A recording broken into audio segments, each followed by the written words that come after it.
Okay, LED project for the 16-foot enclosed trailer. Originally, this trailer came with just a single incandescent bulb by the side door entrance, which you could reach up and turn on. The truck had to be running, so I added some LED lights. These are from Walmart. They're a stick-up light that you stick like in your cabinets or whatever. Has a little remote wireless switch. This little white switch right here.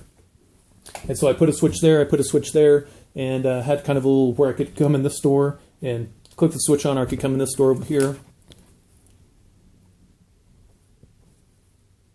and click the switch on over there. So it sort of acted like a three-way switch. Either one would turn them on, or either one would turn them off. It's kind of nice.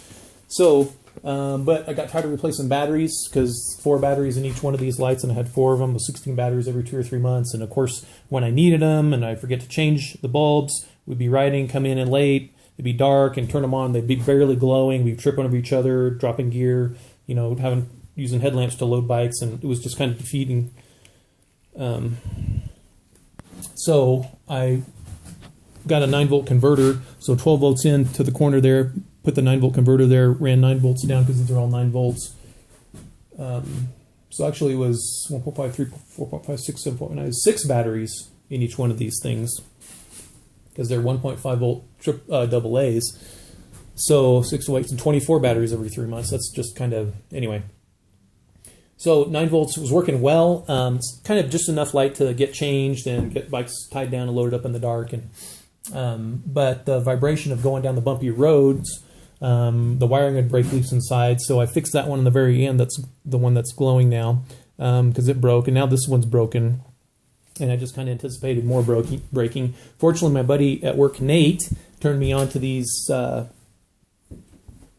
LED light strips, which I put in my wife's kitchen, and she's very happy. And that was the 3528 bulb, I want to say, and they're cool white, so they're white light instead of the warm white, which is kind of a yellow light.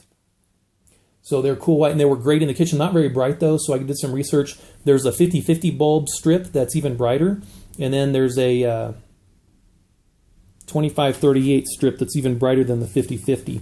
So I found this 2538 strip. I'm sorry, 2835 strip. I'm getting the numbers screwed up. There it is right there, 2835. On Amazon for $12 shipped, 16 feet, 16.4 feet long.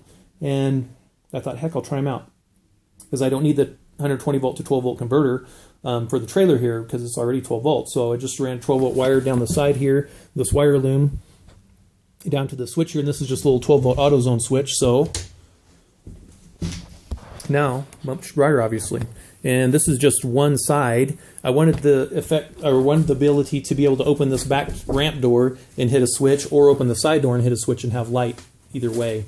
So I just ran power down to this switch, which powers this side light, and then this side light here is powered by this switch. Now these don't come with these little mounting tabs with the screws or mounting little clips. These are also on Amazon, and they're a few bucks, I want to say, for 100 of them. They show, if you're looking at these strips, you know how when you scroll down to Amazon, you see a section that says people that bought this also bought, and they'll have a bunch of stuff shown. And this is one of the things that they show is these little clips, so you can hunt around for them if they don't show up on your LED strip page on Amazon. So these strips comes with a sticky back. I use the sticky back just to kind of hold it up in place and position it. But I went ahead and put these on because I don't want these falling down and potentially fracturing or breaking.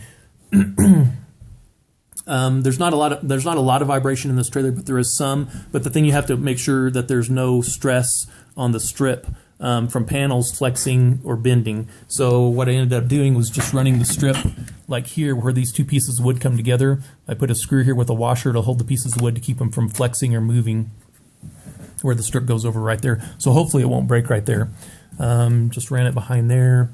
And I started to run this strip just right down the middle. I thought I'll get some steel and just run it down the middle, and then run this LED light strip down the middle. But what I realized the effect I wouldn't get was the reflection of the lights off the ceiling also. So that's also kind of reflective. Not only is it direct, but it's indirect. And here's this other side over here. So, pretty bright. It's bright enough to work on a bike in here. And 12 volts, you know, of course, LEDs pull less power than the equivalent light output of an incandescent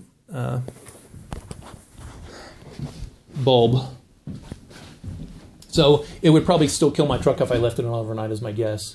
Whereas for sure incandescent bulbs would if I had enough in here to make this much light.